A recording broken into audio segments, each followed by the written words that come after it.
Bonjour à tous, nous allons voir aujourd'hui 8 phrases qui sont presque impossibles à entendre si vous avez vécu avec une personne qui est perverse narcissique.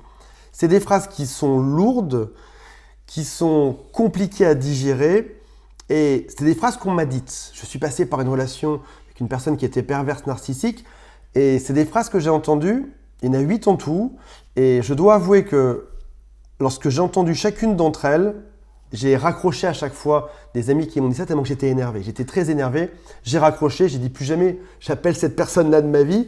Et en réalité, ces phrases sont dures à entendre, mais elles m'ont aussi fait beaucoup de bien. Si jamais vous sentez que vous êtes aujourd'hui un peu fragile, que vous n'êtes pas prêt à entendre ces phrases, changez de vidéo. Parce qu'elle va être compliquée à entendre et compliquée à digérer aussi. Si maintenant, vous avez l'impression que vous avez déjà fait un peu de chemin sur vous, que ça a avancé, vous êtes au bon endroit. Ne m'en voulez pas des phrases que je vais vous dire, je ne suis que le messager, je ne suis que là pour vous apporter des phrases qu'on m'a dites également. Si jamais elles sont trop dures, vous pouvez faire comme moi, j'ai raccroché au téléphone de mes amis à l'époque. Vous pouvez aussi couper cette vidéo si jamais vous trouvez que c'est insupportable. Sans plus de suspense, on démarre tout de suite. Avant de démarrer, si vous le souhaitez, abonnez-vous à cette chaîne. Il y a aussi un quiz qui s'appelle « Est-ce que cette personne est perverse narcissique ou pas ?» Il y a aussi un lien pour me contacter qui est juste en dessous parce que je peux vous dire d'autres phrases dures à entendre au téléphone. La toute première, je commence par une assez classique qu'on a déjà vue sur cette chaîne, c'est « Il n'y a jamais eu d'amour ».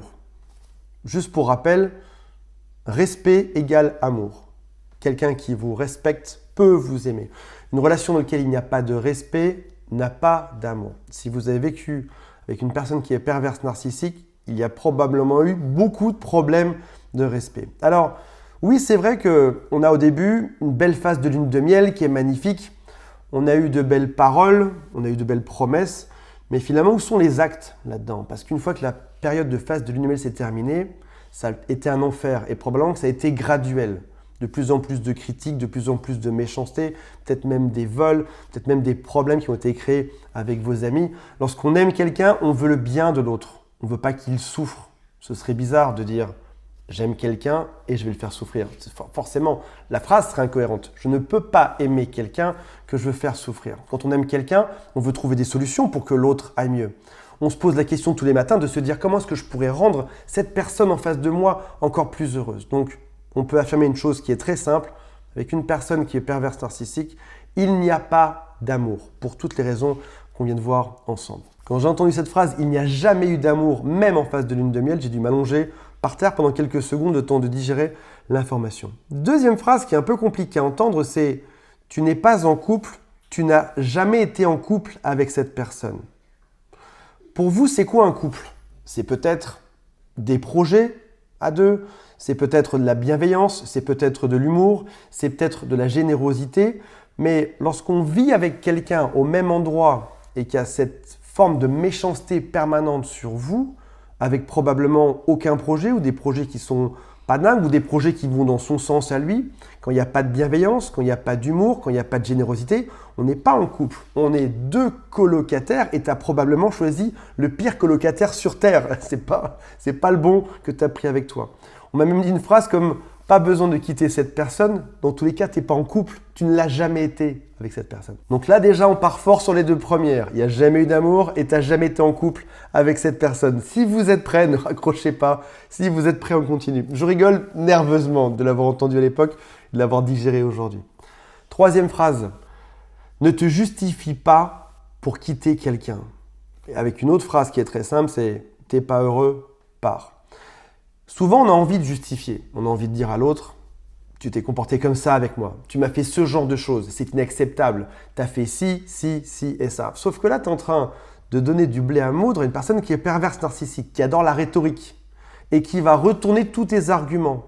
Quoi que tu penses, il pense de manière différente. Je te donne un exemple très simple dans un tout autre domaine. Tout le monde est d'accord qu'il ne faut pas boire de l'alcool en excès, que ce n'est pas une bonne chose et que c'est mauvais pour la santé.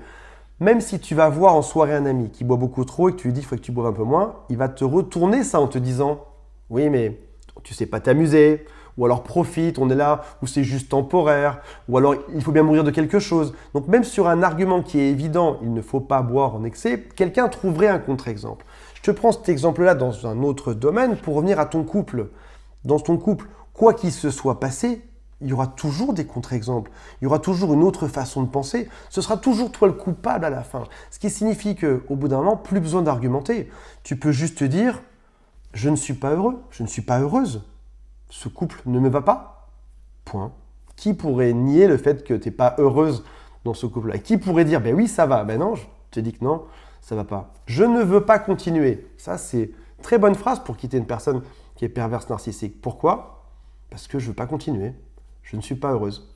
Là, tu arrives sur quelque chose qui te permettra d'avoir une porte de sortie, plutôt que de revenir 1000 fois dans une relation qui ne va pas. Juste statuer sur le fait que cette personne en face de toi ne pourrait pas comprendre, et donc tu peux la quitter simplement sur « je ne suis pas heureux ». Qu'on se mette d'accord.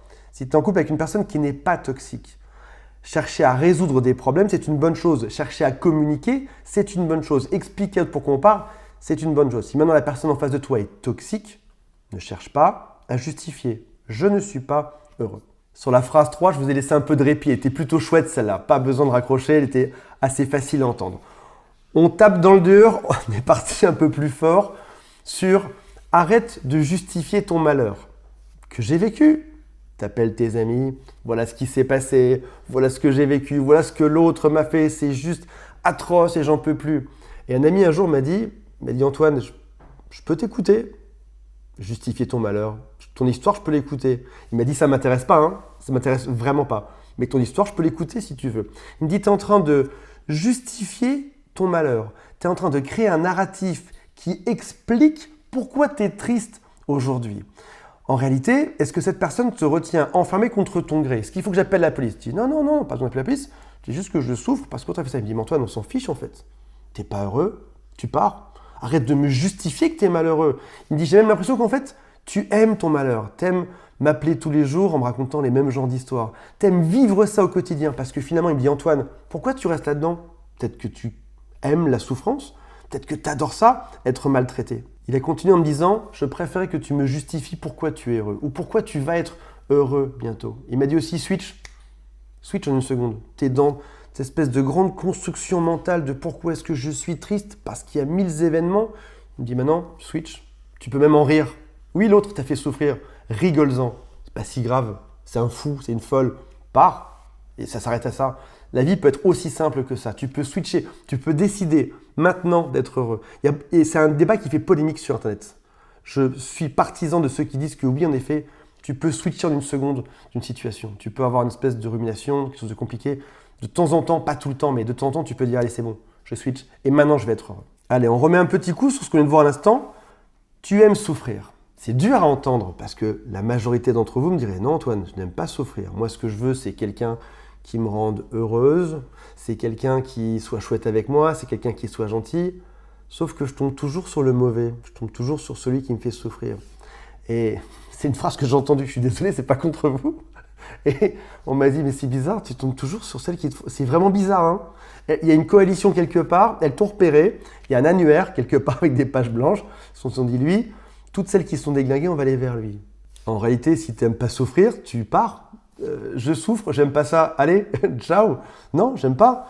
Peut-être aussi juste que tu fais partie, comme moi j'ai fait partie pendant très longtemps, du club des 2-3% de la population qui acceptent tout ce qu'on leur fait de négatif, et tu dis ok, je te comprends, t'es dur avec moi, tu me fais souffrir, mais je te comprends et du coup je vais accepter. Non, stop, t'as pas besoin de faire partie du club des 3% qui vont accepter les pervers narcissiques. Tout le monde n'accepte pas les pervers narcissiques. Il y a plein de gens qui sont très équilibrés ou en tout cas qui savent mettre des limites, qui n'acceptent pas ça. Ce qui amène à deux questions plus compliquées. Si tu n'aimes pas souffrir, c'est pourquoi est-ce que tu cherches des profils qui te font souffrir? Pourquoi est-ce que tu y restes? Serais-tu capable d'être avec quelqu'un qui soit gentil? Serais-tu capable d'être excité par une belle personne? Par quelqu'un qui est chouette, quelqu'un qui veut ton bonheur, quelqu'un qui te donne de l'amour au quotidien? Ou est-ce que ça ne marcherait pas? Ou est-ce que tu as besoin de souffrir un peu comme tes parents t'ont fait souffrir dans ton enfance? Si on fait un peu de freudien très rapide. Belle transition sur le point numéro 6. Arriverais-tu à être en couple avec une personne qui est gentille? On m'a dit Antoine, sur le marché, pense bien une chose. Tous les hommes, arrivés à un certain âge, cherchent une femme qui soit gentille, belle, intelligente, mais surtout fiable. Gentille et fiable. Tous les hommes s'arrachent ce genre de profil. Et toi, tu es encore sur des relations compliquées, où on se dispute, où on se sépare, où on revient. Non, tu es en train de louper le marché. Il me dit, Antoine, tu n'as pas 18 ans aujourd'hui. Tu ne peux pas te permettre, ou en tout cas, si tu le fais, c'est que c'est bizarre. Tu es encore dans un mode de fonctionnement de quand on était post-adolescent ou jeunes adultes. Tu es en train de chercher quelqu'un qui va te faire souffrir de la manière de t'aimer. Stop, il dit, Antoine, cherche quelqu'un qui soit gentil avec toi. Quelqu'un que tout le monde va chercher aujourd'hui. Et toi, tu es parti sur un autre type de profil. 7e point, difficile à entendre également, c'est Antoine, pourquoi est-ce que tu me dis que c'est une personne qui est perverse narcissique? J'appelle un ami, je raconte ce que je vis, je lui dis mais j'ai compris pourquoi je me suis fait avoir. J'ai compris pourquoi je me suis fait avoir parce que c'est une personne qui est perverse narcissique. C'est pour ça, elle m'a bien eu, elle a mis tout un plan en place, il y a des mots, il y a un vocabulaire, il y a un modus operandi qui fait que j'étais coincé dedans, j'avais quasiment pas le choix que d'être la victime de ça. Et cette personne ce copain me dit, mais Antoine, pourquoi tu as besoin de mettre une étiquette dessus, pervers narcissique ou pas? Il me dit, c'est pas grave. J'ai raccroché, bien évidemment, et je réfléchis à ça. Et quelques mois plus tard, je pense peut-être même 1 an et demi après, j'ai compris la chose, j'ai compris pourquoi est-ce que ce copain était interloqué. C'est parce qu'en réalité, dans le spectre du toxique, admettons qu'il y ait des personnes saines, ensuite il y a ceux qui sont légèrement toxiques, un peu plus toxiques, etc., jusqu'à pervers narcissique, jusqu'à même la triade noire, etc. Mon copain était surpris que je sois capable de me mettre en couple ou de souffrir ou de résister ou de vivre avec quelqu'un qui était là dans le spectre. Là où lui, clairement, si déjà ça commençait à être bizarre, il ne serait pas resté dedans. Et là où il a raison, c'est qu'on a supporté l'inacceptable. Ce qui pose même une autre question. Si cette personne était juste vaguement 2 fois moins toxique, ce qui ne t'aurait pas fait une très belle vie quand même au passage, 2 fois moins toxique, avec un tout petit peu plus d'amour, un tout petit peu plus de respect, mais vraiment léger, léger, léger. Est-ce que je serais resté dedans? Est-ce que tu serais resté dedans? Mais ça reste grave. C'est-à-dire que si c'est toxique, même 2 fois moins que cette personne, oui, on serait capable de rester dedans peut-être. Et si ton partenaire ou ta partenaire, c'était juste un boulet, mais qui est un peu paumé, etc., tu resterais dedans ou pas? Pourquoi ne pas aller taper dans l'autre partie là? Toutes les personnes saines, gentilles, agréables, celles qui veulent ton bien, celles qui te feront progresser et aller vers le haut. Je finis par un 8e point qui est léger, c'est Antoine prend ça à la légère. Ça a été dur, ça a été dur à encaisser. Antoine prend ça à la légère, j'ai failli mourir, j'ai eu des pensées noires, j'ai vécu l'enfer. Antoine prend ça à la rigolade. Et je vais vous raconter une scène que j'ai vue au restaurant il n'y a pas très longtemps. Un de mes amis dit une phrase un peu choquante, un peu bizarre, et tout le monde le regarde bizarrement. Et c'est bizarre. Et c'était pas contre moi, mais cette phrase, je la prends plutôt mal. Et je me dis au fond de moi, ça y est, c'est un pervers narcissique, ce copain est toxique, il ne faut plus jamais le voir, etc. Là où un autre de mes amis au même moment, et donc je me dis, il ne faut plus jamais que je le rappelle, il faut que j'efface son numéro, c'est un fou, etc. Là où un autre de mes amis se lève, va le voir, lui dit, mais tu te rends compte que ce que tu dis, c'est inacceptable et ça ne se fait pas. Et le copain en question s'excuse et bafouille et dit, désolé, je n'en ferai pas. Là où pour moi, j'en avais fait un drame, quelqu'un d'autre, on avait fait quelque chose de moindre, il avait pris ça à la légère. Je sais que c'est difficile à entendre, de prendre ce genre d'agression qui, selon moi, mériterait de la prison au passage, dans certains cas. Mais une fois que tu en es sorti, une fois que tu as réussi à t'en libérer, une fois que tu es en dehors de tout ça, que toi tu es en sécurité, que tes enfants sont en sécurité, tu peux t'en faire soit des ruminations dramatiques pendant 10 ans, soit au bout de quelques mois, quelques années, te dire bah allez, c'était juste un fou en fait. C'était juste un fou, j'ai cru un peu à ces histoires et je décide à partir d'aujourd'hui de prendre ça à la légère. Attention qu'on se mette d'accord, je veux pas qu'il y ait un contresens sur ce 8e point. Je ne dis pas qu'une agression psychologique n'est pas passible de quelque chose et à mon sens, ce serait de l'emprisonnement. Je dis juste que de la durée de la relation, une fois que c'est fini, que tu as fait toutes les démarches administratives, légales, pénales pour que ça s'arrête et pour en sortir. Une fois que tu en es sorti, ne t'en fais pas une autre prison d'un drame qui durerait dans ta tête encore 30 ans par la suite. Dis-toi, ok, ça a été dur, j'ai survécu, cette personne n'était pas très équilibrée, et décide d'en rire parce que ce sera ça la chose qui fera que tu passeras à la suite. Mes amis, j'espère que ça n'a pas été trop dur pour vous aujourd'hui. J'espère qu'il n'y a pas eu de contresens non plus dans ces 8 points, qu'ils ont bien été compris comme il le fallait. Je vous rappelle que si jamais vous voulez parler de votre histoire, je suis là. Il y a un lien qui est juste en dessous pour me contacter. Salut à tous, bye.